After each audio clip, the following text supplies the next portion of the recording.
Welcome in our third video, where we are looking at the climate scenario. So we will start with the tab 2A, Input Climate Scenario Passenger. In this tab, you can enter the input concerning your climate scenario for the passenger transportation system. You can see at the top of the tab, you have the overview of the results so that you can see the impact of what you're entering on your kilometer here and the GHG emission reduction. Currently, we have done nothing, so of course there is no difference between the BAU and the climate scenario. The VKT stays stable. We will change that afterwards by entering some measures. Of course, you can read this description.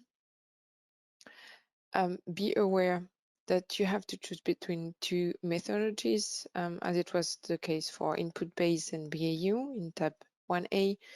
You have one approach that is based on a transport planning tool or model. If you have those for your city or your country, please just enter the results of this model, which are actually two of them: the vehicle kilometers traveled in million kilometers for each of the different categories that you have, and the transport performance in million passenger kilometer. You can enter in this table. If you do that, you just don't have to do anything else for the first phase, and you can go directly. That's the shift. It's not concerning you at all. You can go to improve because you already did your avoid and shift measures into your transportation planning tool. So you just have to say what's the share of fuel. Are you having more e-cars as before, or are you improving the efficiency of your cars? But for the point concerning vehicle kilometer, it's quite quick. It's just on top here. You have already done the work. If you don't have any transportation model, then you have to do it step by step. That's the second methodology. From here, without upstream calculation, you have to start with the avoid phase. So you bundle all your measures concerning avoiding trip, and then you enter in this table here the share of avoided motorized trip following the implementation of your measures. So let's say in our case, we have different measures, for example, home office, as we are doing currently for coronavirus. And we say that for the 2 years, 2020, 2025, there is 0.5% reduction of the vehicle kilometers for private car. We decide that for example, for the minibuses, we are doing policies to reduce their number, to reduce them. For example, we make a limit to the number of minibuses that are allowed to operate in our city. Then we guess that it's around 1% reduction of the vehicle kilometer of the base here, as it is shown. So 1% reduction of the almost 260 million kilometers. That's the first phase. As you can see, you can start seeing the effects of what you are doing. So you're already having almost 1% reduction from 2025 on. And that's the avoid. Important point, just pay attention to how many kilometers you're reducing, because 1% of 3,000 million kilometers, it's a lot. So really calculating kilometers, how many kilometers you can avoid. And when you're done that, then you can translate it in percentage of your base kilometer here. And you see the results on the right side, how many kilometers here you have after you implement these measures? Well, the second point is the shift. Of course, we are in a climate scenario, so we want to shift the people from the private cars or the private vehicles to the public transportation system, or to bikes, for example. So the logic of the thing is you have to give the potential increase of the sustainable modes, which are in our case non-motorized, minibus, bus, BRT, long-distance train, urban train, and metro. And you can give the occupancy rate of those. So that means I am developing the offer for my sustainable transport system. I say how many kilometers will be done with my sustainable modes and how many people will use these modes. And I give afterwards here where it comes from. So the origin of the new person kilometer that are in our transportation system, sustainable transportation system, where does they come from? That's the logic of the shift. Let's do an example. So we start with the additional VKT. If you have, maybe that you don't have, just working with occupancy rate. We have some additional VKT. We say 2025 because we say the minibuses cannot run as they want in the city. They are limited. We increase the kilometers of the buses to compensate, to offer more lines to compensate the disappearance of the minibuses. And we also decide to increase the offer of the tramway, and in 2030, because it takes a bit more time to implement, to build, and we add then 0.4 almost million kilometer. So that's the results of all the measures we decide concerning additional kilometers, additional vehicle kilometers. Another point is the occupancy rate. So we have more buses, we have more trams, at least they are running often. But the question is how many people are in there? In our case, we say we stay stable. Here you have the occupancy rate of your base. So currently there are 20% in average in our buses. And we say results of another measure that we plan, that is the decrease of the price of the bus ticket, that we have more people in our buses. So we say we have 22 people in average in our buses. So as you have seen, it's a bit strange because now the emissions are bigger in the climate scenario than in the BAU. Like, what is going on? So the VKT are a bit reduced as normal with the void measures, and now we have much more emissions. Actually, it's because there is a very important field to fill in. It's this one. You have to say where these people are coming from that are using buses. If not, there are additional persons. They are not disappearing from any other vehicle mode or any transportation mode. They are just popping up into your system. So you have to say, in our case for the buses, we have more buses where the people are coming from.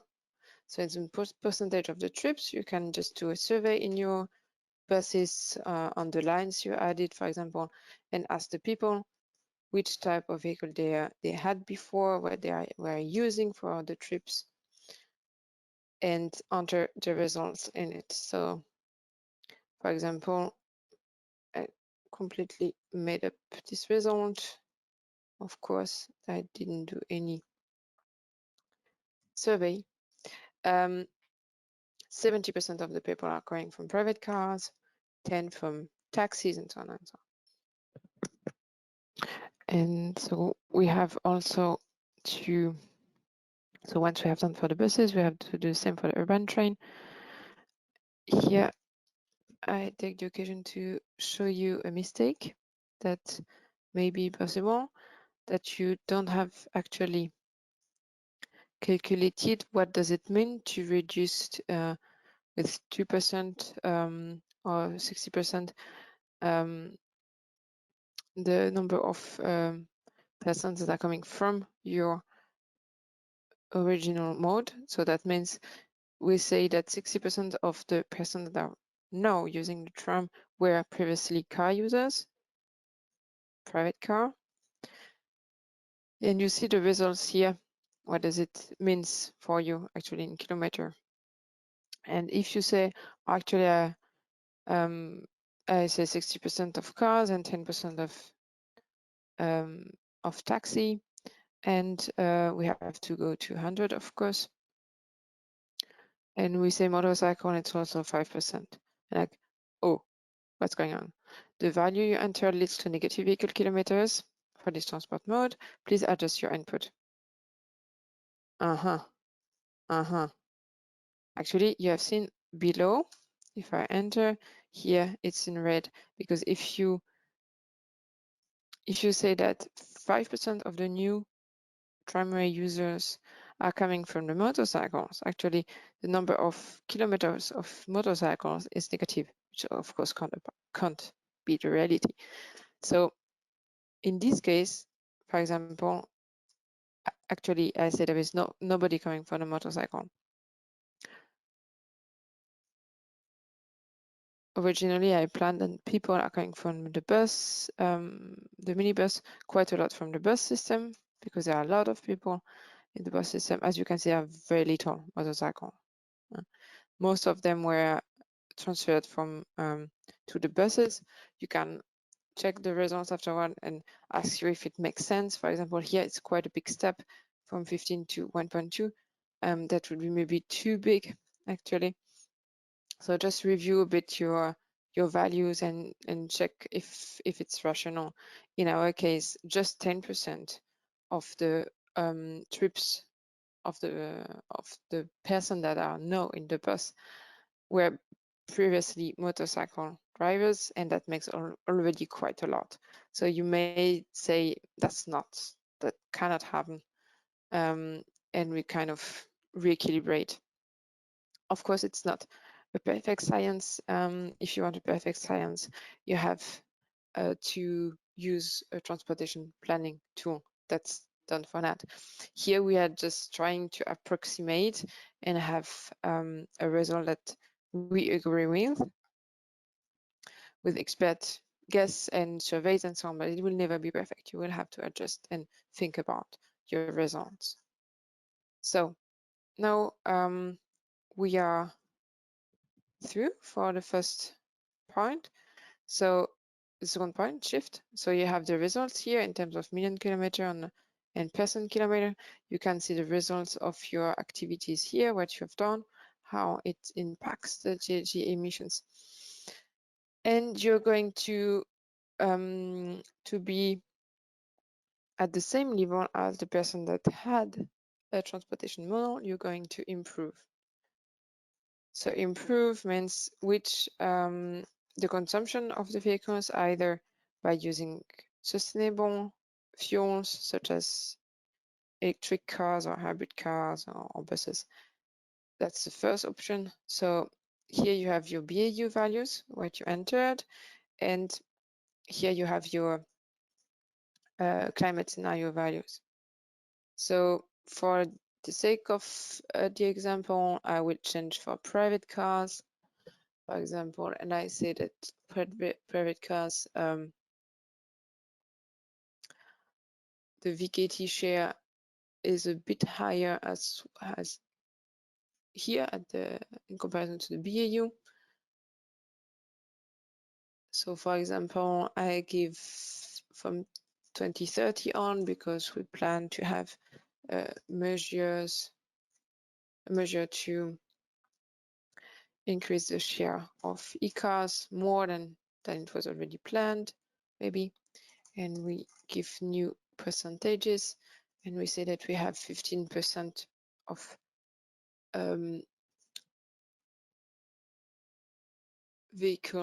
e-vehicle, at least 15% of the mileage is done by e-cars.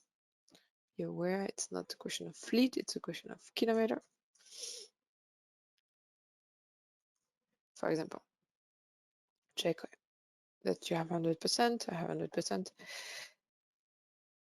And maybe we can say for the buses, because we have a lot of buses actually in our city, that we also have to do something for that. And that we plan to have, for example, from 2025 on, we plan to have natural gas buses.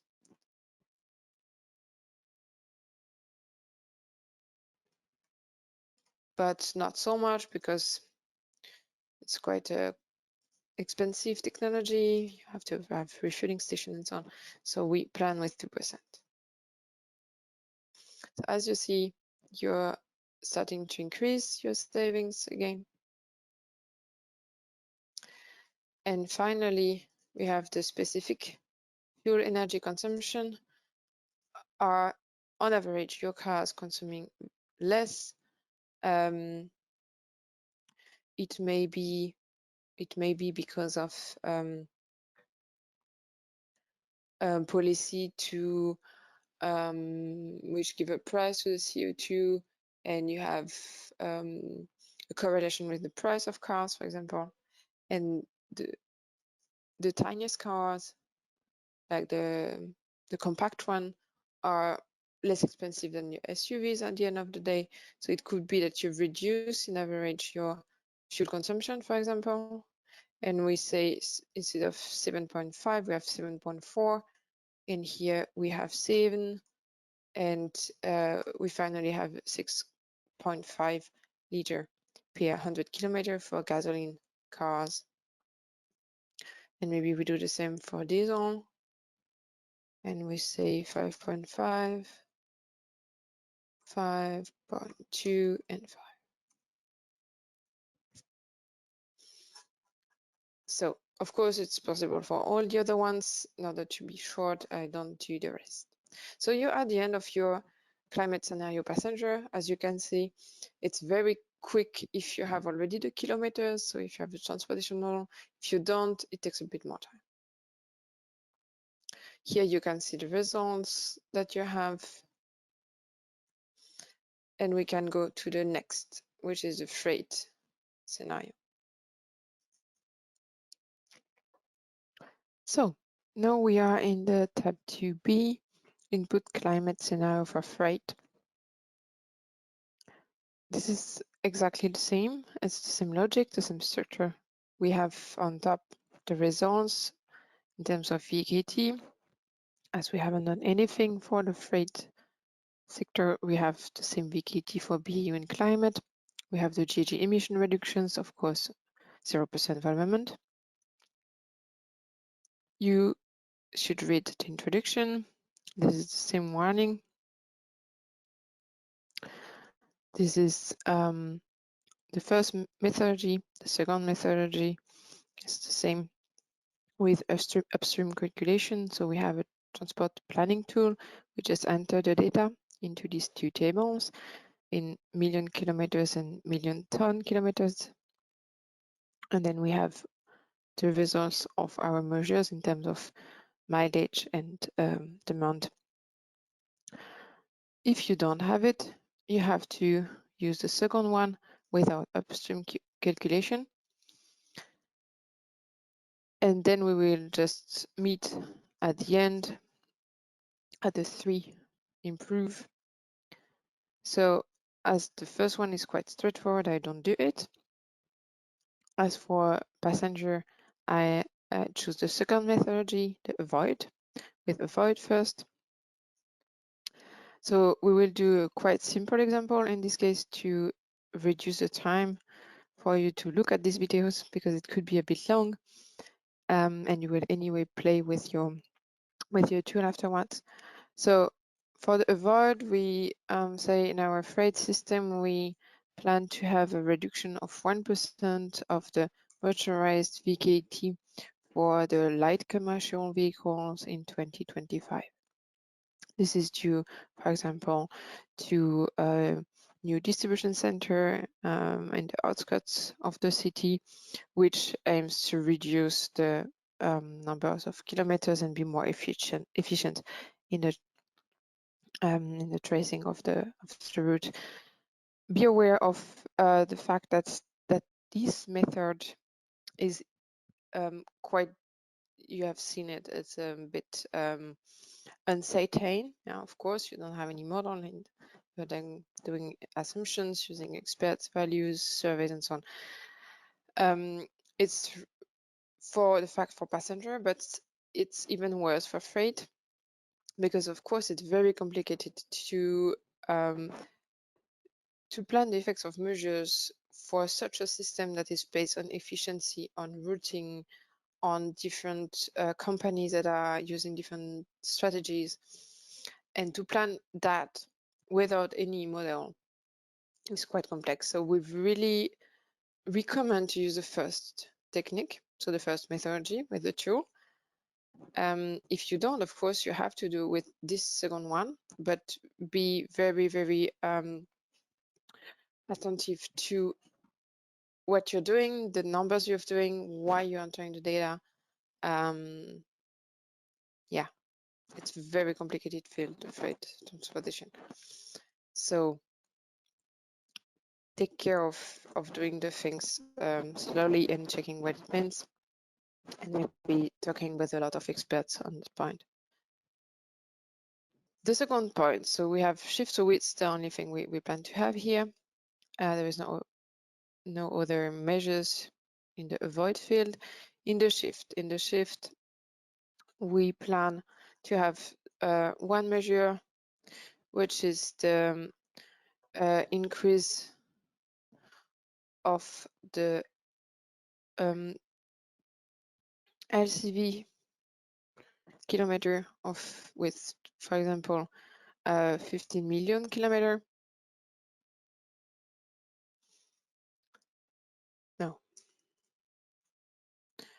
No, something else. So we go to the second point, the shift. And for the shift, we plan to have a change in the vehicle kilometer.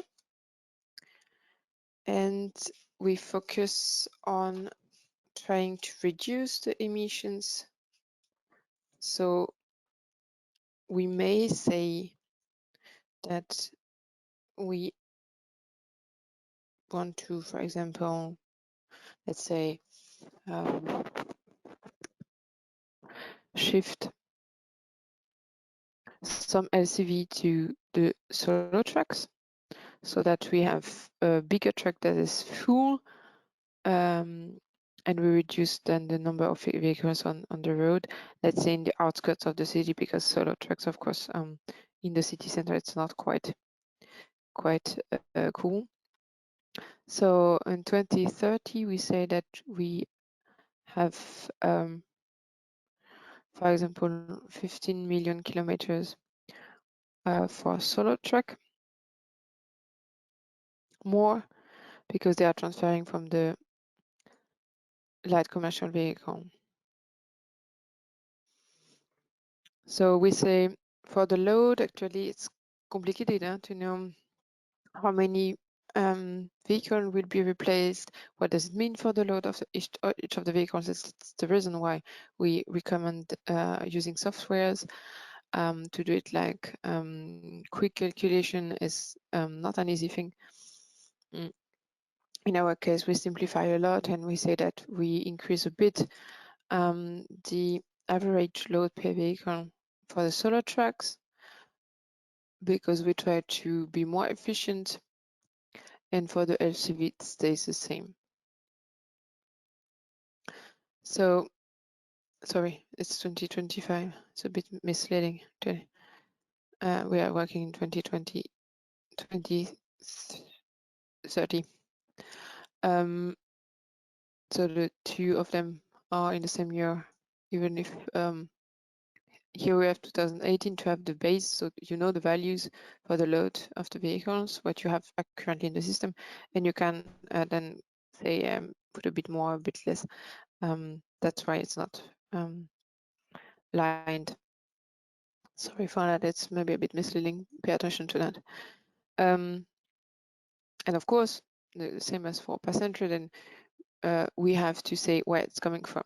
So we say that it's coming from the majority of it is coming from the LCV, because we want to reduce the LCV, maybe 70%, and articulated truck for the rest, because we don't want to have super big trucks, but just solo trucks in our suburbs or in the outskirts of the city. You can see the results of your action here.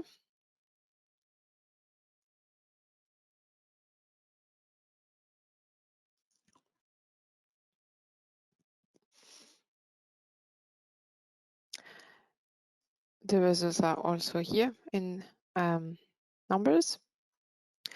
And then we get to the point 3, improve penetration of alternative energies. There are not so many alternative energies for trucks. For the big ones, it's not quite usual to have a lot of alternatives. For light commercial or very light, we don't have any very light in our city currently, but if you have them, you can also have electrification. There are some other technologies, of course, but not so many of them are available currently, at least at a affordable price. What we say is that we are trying to electrify our fleet of the LCVs. Maybe we work with post system that they change their fleet and have then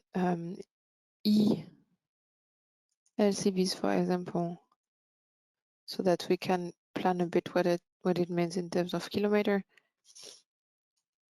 And we work with one of the big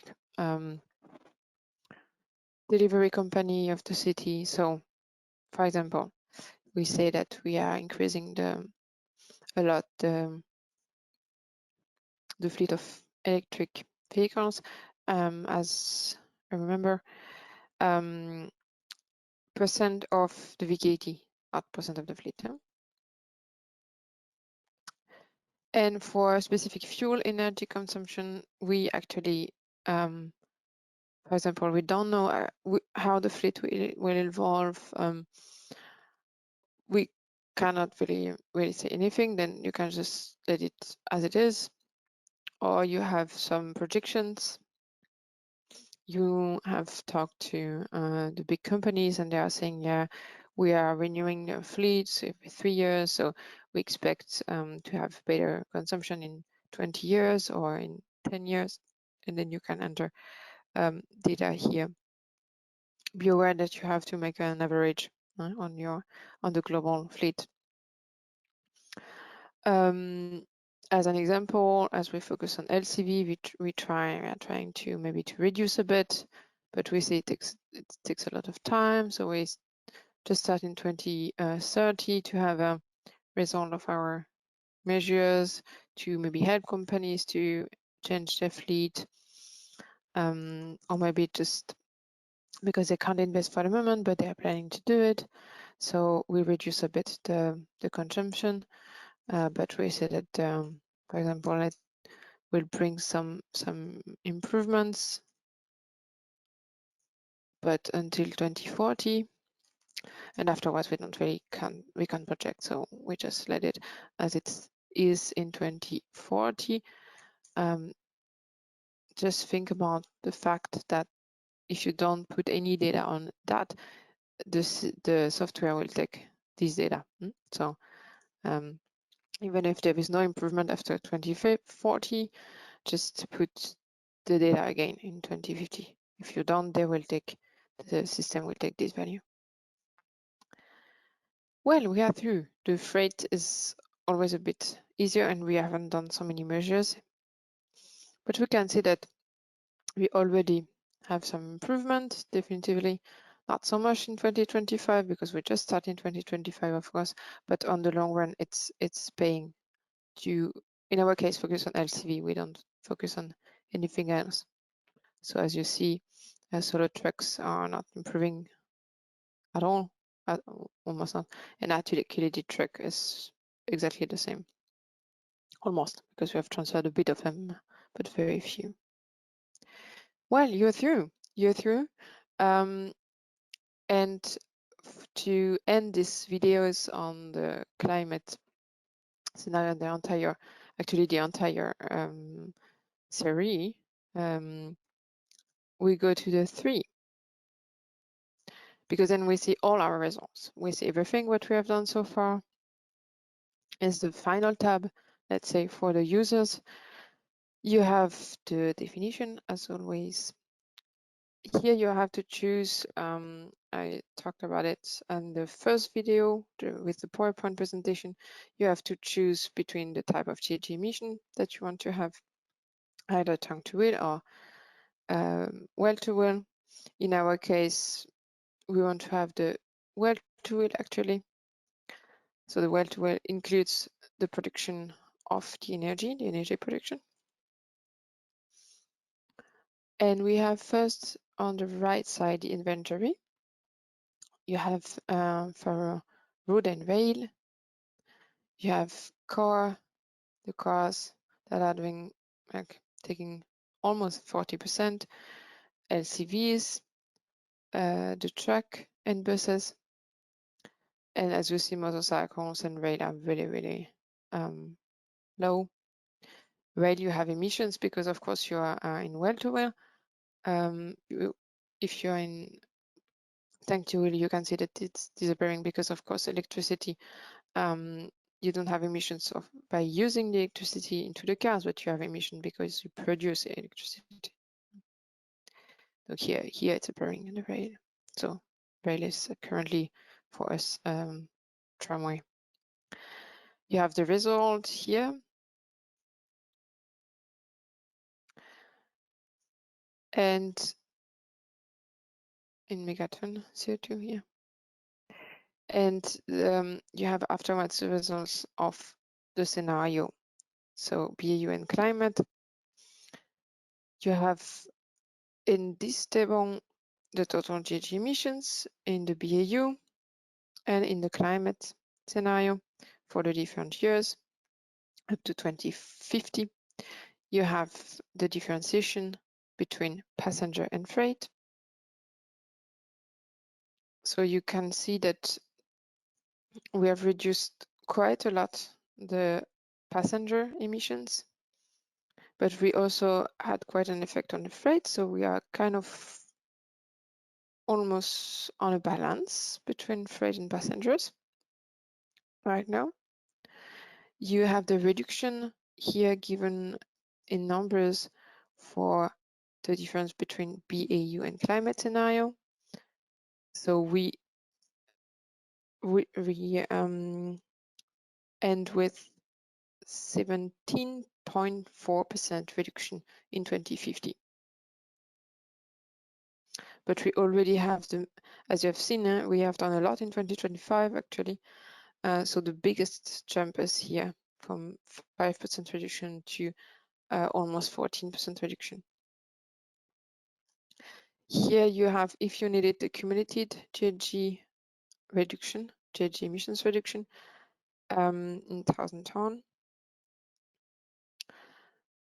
2020, 2025, we cumulate it. So be aware, it doesn't mean that you save this amount in 2040, but that means in 2040 you have saved such an amount from the beginning. Yeah. And that's in green the total, so if you want to add the two. So that's the amount of GHG emissions we have saved from two scenarios, passenger and freight, for the climate scenario, of course, at the end in 2050, when we add on the entire period. Finally, you have some key performance indicators here that give you an idea of where you stand currently. So for example, we have the ton of CO2 per inhabitant for the transport system. Actually, and then in the next years, you just have until 2030, because afterwards, it's not so easy to project after 2030. At least for us, it means 10 years. After that, it's kind of a trend, but to have really special KPIs for 2040, where everything is kind of the result of a trend of big assumptions, it's not so useful, let's say.